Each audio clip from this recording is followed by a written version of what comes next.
Hi, I'm Kate Bridge. I'm a liberal studies major, and this is my video on my most favorite teacher. I'm going to talk about my high school early childhood education teacher, Dr. Curtis.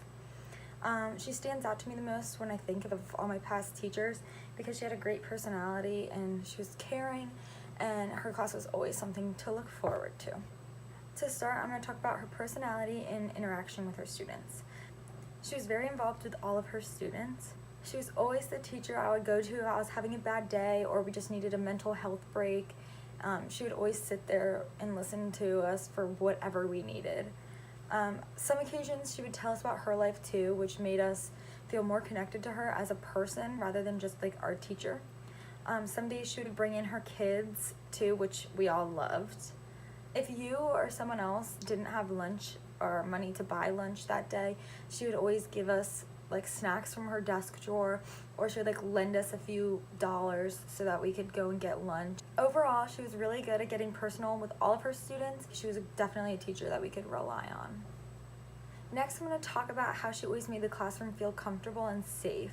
Her classroom had carpet in it, which immediately changed the atmosphere. And we probably won't get those in our own classrooms, but it just made it more important to me to invest in a carpet or two for my own classroom. She had a lot of posters hanging on the walls, and after she got permission from our principal, she allowed previous students and even my class to paint murals on her wall. The more color and stuff that was like on the walls in the classroom made it more appealing to us, and personally it made it easier to stay awake and alert and like interested in the material that we were learning that day. Lastly, I'll talk about her teaching and her specific assignments that helped me throughout school.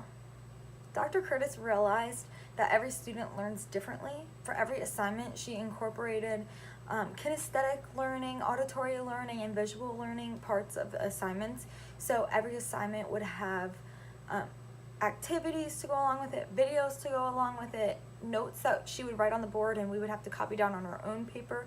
There was never a class where she was just reading from a PowerPoint and expecting us to take it all in. Some specific assignments I really enjoyed doing during her class were creative boards, where you would have the cork board that to decorate it for like the season or what they were learning about that day. So that was all really fun. And lastly, we had to do lesson plans. So we all were given an outline and a topic, and I had to create a math lesson, and it was really great because it like kind of showed us all the preparation that you had to do for an actual lesson plan. That's pretty much why Dr. Curtis is my favorite and most memorable teacher. She helped me not only as a student to get through, but also as a future educator.